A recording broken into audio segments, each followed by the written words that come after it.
Jidan melihat sosok Andra Soni ini seperti melihat Pak Jokowi pada saat 2014, Bang. Ya.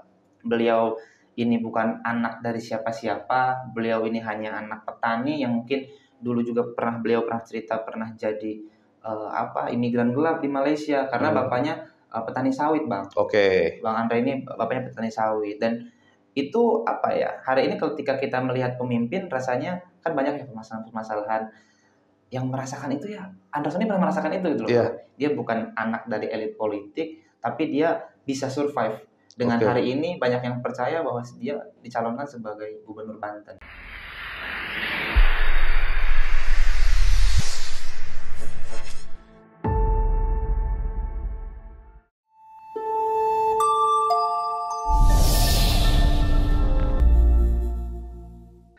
Halo Bagus Podcast, kembali lagi saya bersama Arman yang gantiin Bang Saprol tentunya. Kali ini segmen agak serius sih sebenarnya, kita bakal ngobrolin anak muda juga terkait bagaimana akhirnya akan ada pertarungan yang luar biasa. Pemilihan gubernur Provinsi Banten, udah banyak relawan bermunculan, udah banyak spanduk yang memang bermunculan.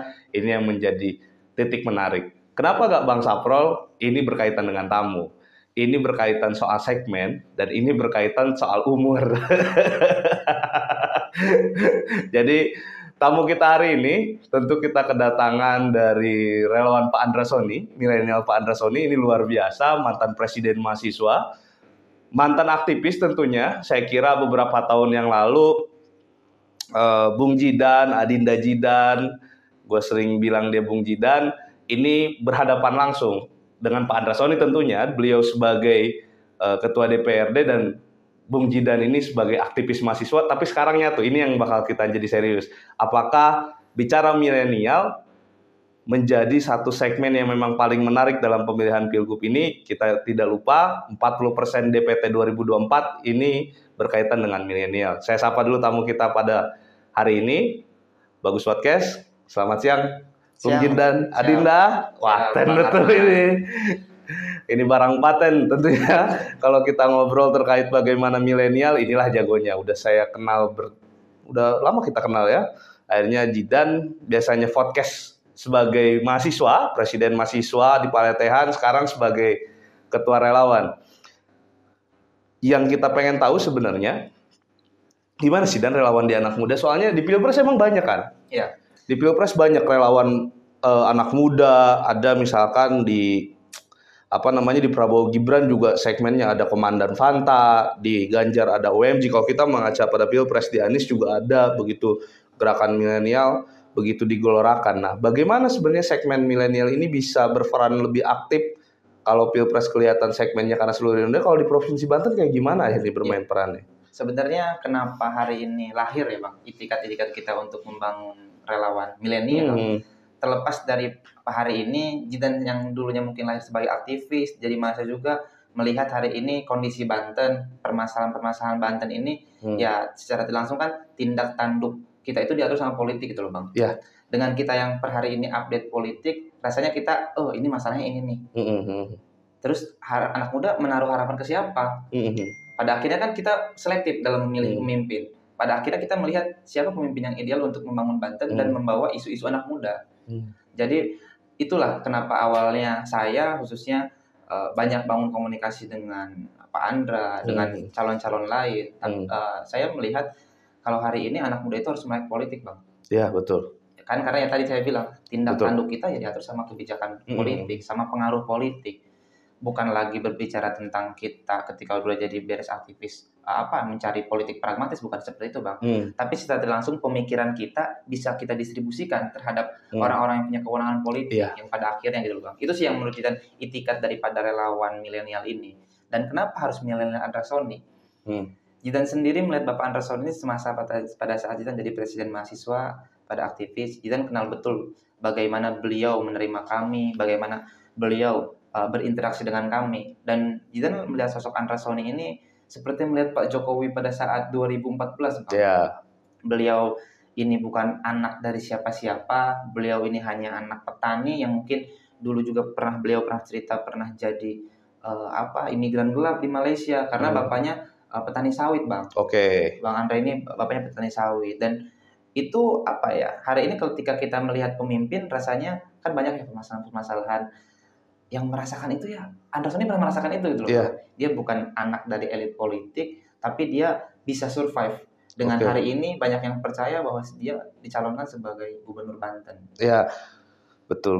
Emang kita agak kaget ya, walaupun spanduk menyala abangku ini udah di mana-mana, tapi tentu agak kaget. Banyak tokoh Gerindra, banyak tokoh terkemuka yang begitu dekat dengan Pak Prabowo, termasuk suksesi Pak Prabowo yang begitu luar biasa di Provinsi Banten, ini menjadi satu impian. Kenapa harus Andra Soni? Ya. Sedangkan suksesi Pak Prabowo memang Pak Andra Soni keren. Waktu 2024 maaf. Di posisi itu Pak Andra Soni bisa memenangkan dengan skala di atas 50% kalau nggak salah ya. 55%, Bang. 55% ya. Nah, akhirnya pertanyaannya, kalau tadi sudah dijawab kenapa Pak Prabowo secara jidan seperti apa, kenapa Pak Andra Soni secara jidan secara aktivis? Oh, mungkin memang ketua DPRD fungsinya bisa menemui siapa aja. Tapi bagaimana tupoksi Andra Soni menurut pemuda Banten? Sebenarnya Jidan kenal Anderson itu bukan sebagai ketua DPRD, Bang. Ya. Tapi dengan dia pada saat awal Jidan jadi presiden Malaysia itu, dia itu kita nggak ngopi nggak di kantor, Bang. Ya. Tapi di tempat kopi. Jidan pernah pada satu momen dengan teman-teman BEM itu, Bang, kita pengen diskusi soal isu-isu. Pada saat itu isu minyak goreng naik, isu RKUHP juga. Dan beliau mau diajak diskusi dan cair gitu loh, Bang. Dia nggak yang normatif, dia nggak yang mengkerdilkan pemikiran anak muda. Itu yang menurut Jidan hari ini pemimpin Banten itu butuhnya itu gitu loh, Bang. Ya. Jadi kesempatan anak muda itu atau mungkin pikiran-pikiran anak muda itu bisa diserap, ya syukur-syukur bisa diimplementasikan. Ya, betul. Jadi jangan ketika pemuda berbicara, masih anak kecil tahu apa. Ngerasain dulu makanya misalnya di pemerintahan bisa kayak gitu, Bang. Pemikiran-pemikiran kolonial itu yang kadang kita pun sebagai mahasiswa, sebagai anak muda lah, Bang. Sebagai anak muda melihat, kok padahal nggak ada yang salah dengan pikiran kita itu gitu loh, Bang. Toh juga ini untuk kepentingan Banten, untuk kemaslahatan masyarakat gitu kan. Nah, Bang Andra itu juga melihat sosok, ya beliau menerima entah itu siapapun itu. Bahkan ya jujur saya, Bang ya, pada saat itu Jidan pernah ngobrol dengan Bang Andra bilang saya ini bukan siapa-siapa, dan itu 2021 dia bilang seperti itu. Saya bukan siapa-siapa, tapi kalau garis tangan saya emang jadi gubernur, garis tangan saya, Pak Prabowo jadi presiden dan saya diinstruksikan sama Pak Prabowo jadi presiden, ya saya siap untuk jadi gubernur. Dan itu kejadian sekarang gitu loh, Bang. Ya. Itu yang kita ingat selalu. Bang Anda pernah bilang ini loh dulu. Tapi dia tuh awalnya nggak punya sahabat politik gitu. Nah, akhirnya menaik dong mahasiswa, saya pemuda. Kenapa harus Bang Andra? Ya itu tadi, ditambah lagi beliau pun mungkin lahir dari sama lah seperti kita sebagai rakyat yang emang lahir bukan dari orang punya, lahir dari bukan anak siapa-siapa, tapi setiap orang berhak bermimpi. Setiap orang berhak bercita-cita, dan setiap anak muda jangan takut bermimpi. Nah, itu dibuktikan sama Bang Andra gitu, Bang. Sebagai anak yang lahir dari anak petani, sekarang bisa survive dan dicalonkan sebagai gubernur Banten oleh partai pemenang Gerindra. Itu sih menariknya kenapa hari ini. Dan Jidan juga di tongkrongan, siapa nih kira-kira, kan biasa lah kalau kita anak muda kan nongkrong ya, teman kopi. Kira-kira yang ideal anak pemimpin Banten siapa ya? Kayak Andersonnya bagus itu, cuman kan karena beliau mungkin ada kelemahan dalam segi populis kan, karena beliau dikenal hanya di parlemen, nggak di masyarakat luas. Tapi untuk sekarang surveinya melambung tinggi gitu, dengan masifnya mesin-mesin politik beliau kan akhirnya. Tapi kalau segi nama, populis itu alhamdulillah sekarang makin meningkat, dan itulah yang menjadi inspirasi Jidan, kenapa Jidan juga pengen kayak Anderson gitu loh, Bang. Maksudnya kayak dia anak ada harapan yang dirawat. Ada harapan yang Jidan taruh. Kita bisa ya, anak petani tiba-tiba hari ini bisa survive dan bisa dicalonkan dan dipercaya oleh partai untuk jadi gubernur Banten. Itu sih yang menurut Jidan hari ini jadi inspirasi Jidan. Akhirnya Pak Prabowo menemukan sosok yang diidamkan oleh anak muda Provinsi Banten gitu kali ya. Nah, kalau kita nanti taruh di belakang dulu kalau ngomongin profil Pak Andra Soni. Kita bahas dulu relawan Jidan ini, relawan milenial untuk Andra Soni. Relawan generasi emas. Relawan generasi emas untuk Andra Soni. Masnya itu milenial Andra Soni. Oke, nah ada 40%. Ada DPT, kalau kita ngelihat DPT 2024. Nah, ini kan lagi coklat proses KPU. Paling besar memang Kabupaten Tangerang. Totalnya itu di Provinsi Banten milenial itu berjumlah 3,5 juta, dan ini jadi cukup pertarungan yang memang luar biasa. Milenial dan relawan milenial, tentu tugasnya berat. Ya. Nah, bagaimana sih sebenarnya program dari relawan Jidan ini untuk memenangkan Andra Sony, dan segmennya jelas, dan kalau kita lihat segmen-segmen yang lain ya bisa menggunakan segmen-segmen petani, buruh, ini khusus. Nah, milenial gitu yang jumlahnya 3,5, tentu berat pertarungannya.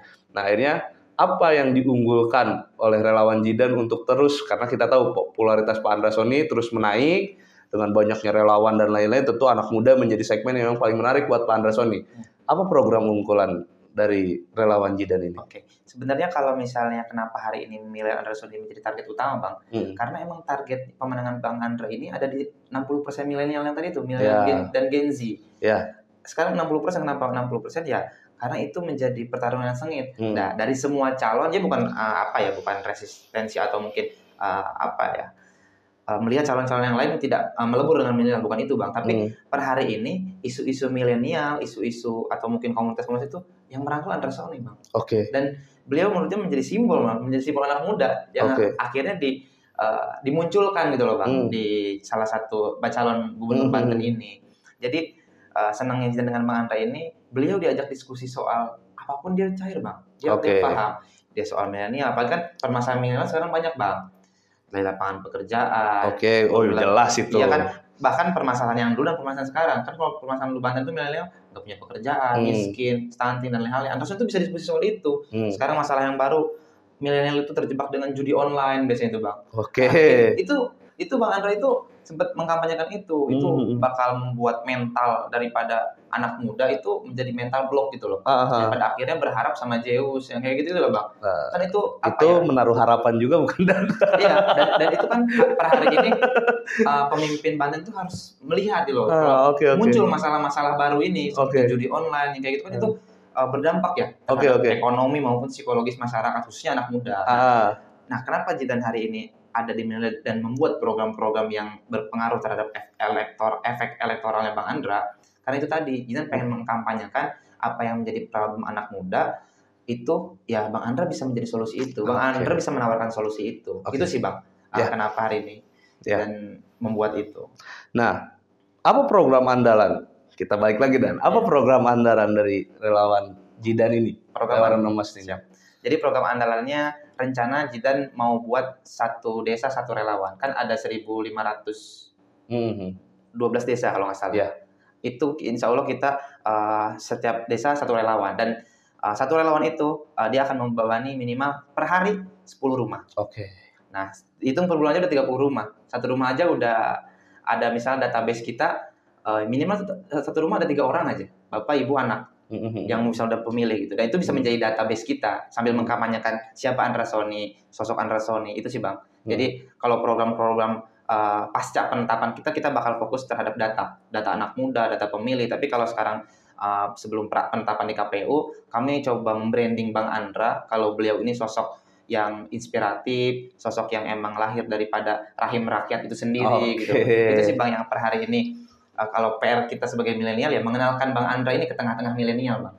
Entah itu di media sosial, entah itu di komunitas-komunitas. Dan Bang Andra mau duduk dengan kemarin tuh udah ada kegiatan dengan slankers, duduk dia di lesehan dengan slang itu di bawah.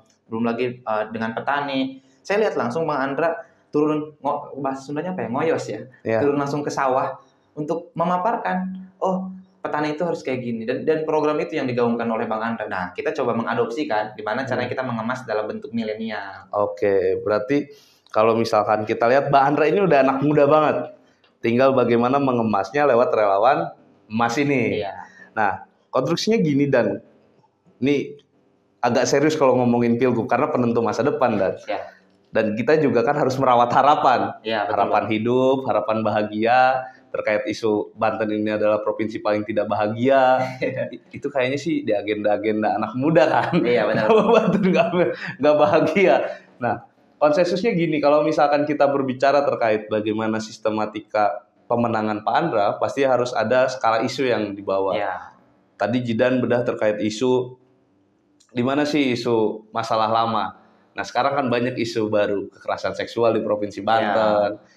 Lalu juga kita berbicara terkait kesehatan mental dan lain-lain. Bagaimana Jidan untuk menurut gua relawan itu, Dan gak cuma hanya untuk memenangkan, Iya, betul. tapi memastikan, bener kan? Betul, Bang. Oh ya, kita aktivis banget lah.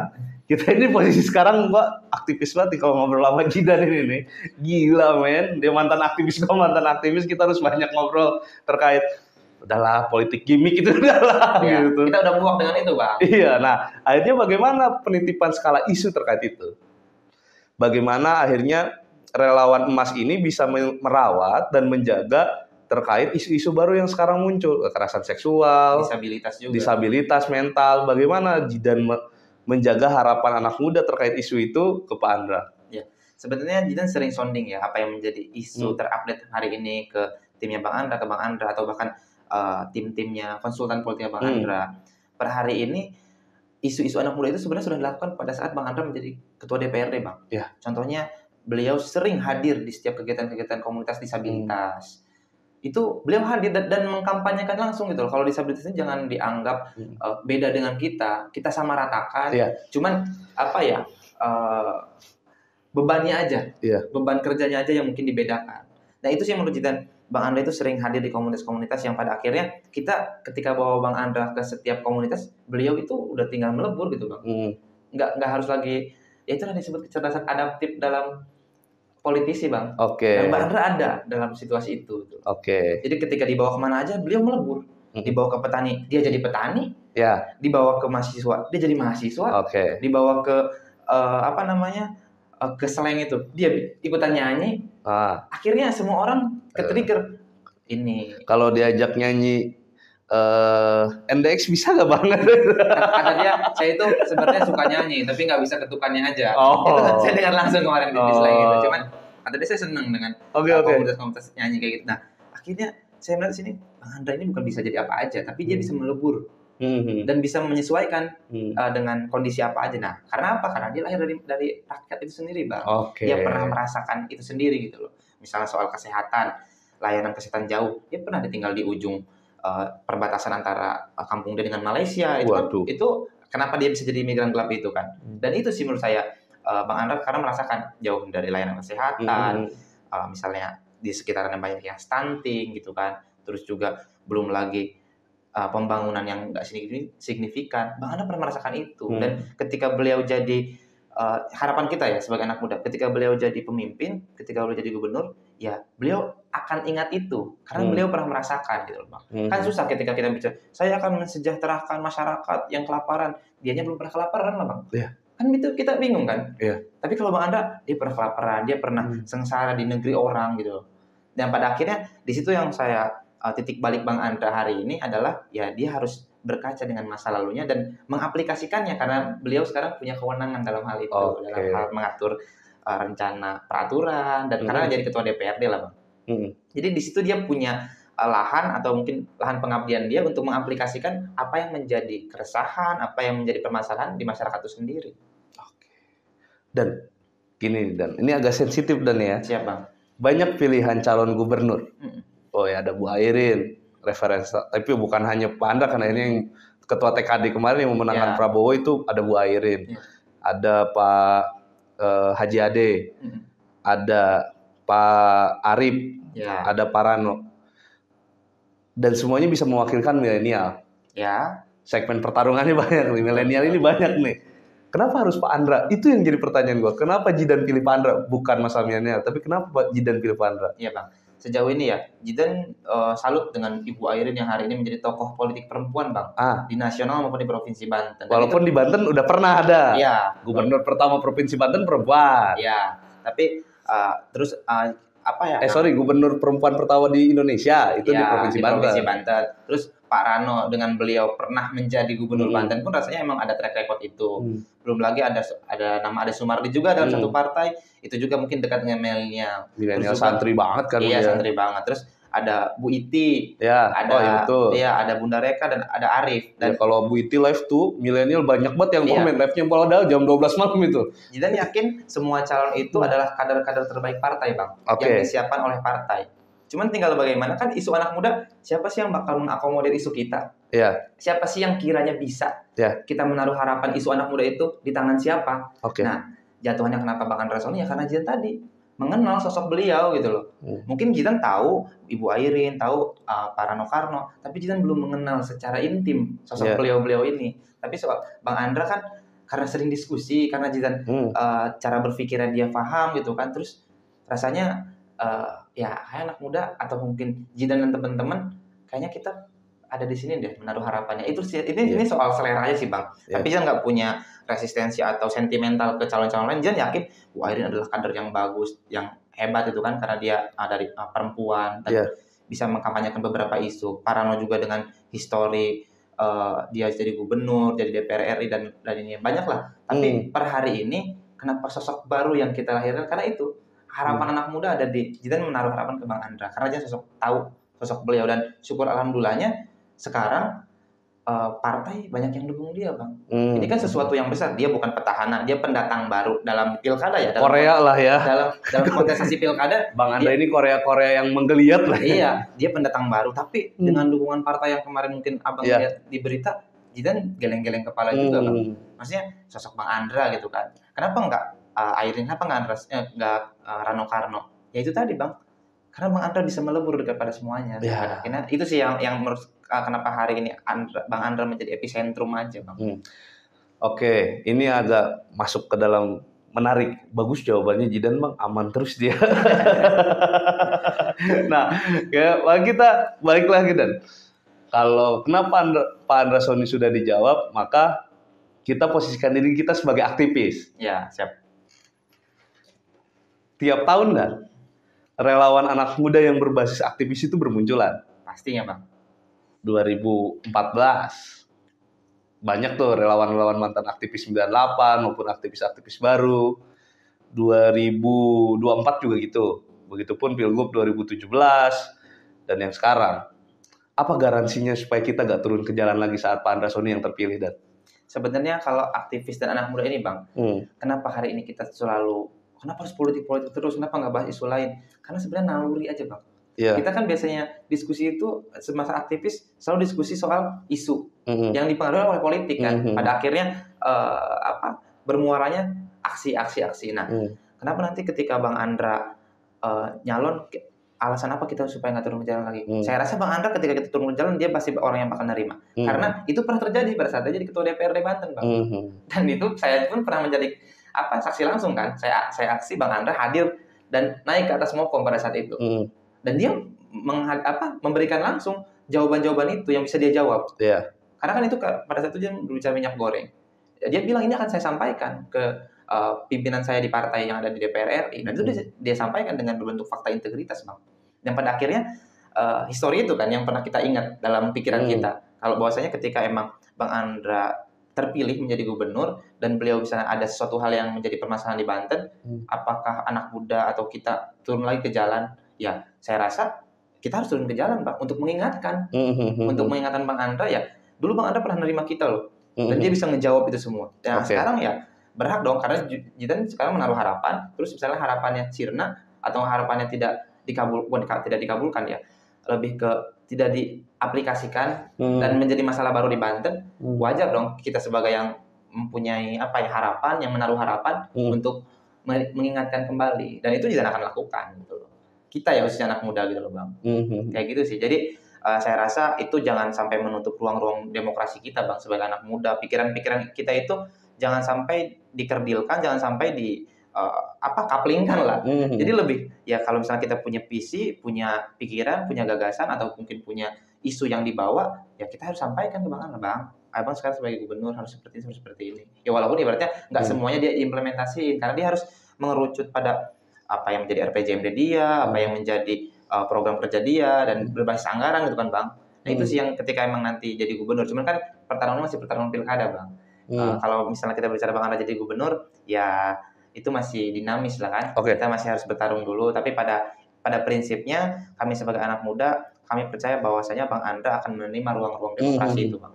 Nah, satu pertanyaan terakhir. Siap. Dan di Pilpres 2024, ini debatable tapinya ya. Iya. Gue juga gak menolak ataupun gak menerima secara 100%. Ada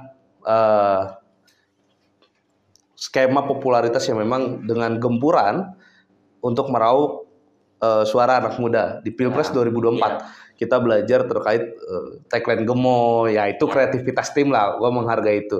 Tapi bagaimana akhirnya ini metodenya khususnya untuk relawan Jidan, bagaimana metode kampanye ini, pesan kampanye tetap tersampaikan, raup suara ini juga terjadi. Tapi jangan sampai akhirnya saling tumpang tindih. 2024 kan banyaknya yang tumpang tindih kan. Ponakan gue yang umur 3 tahun aja tahu dan gue yang gemoy, tapi dia gak tahu presidennya siapa kan.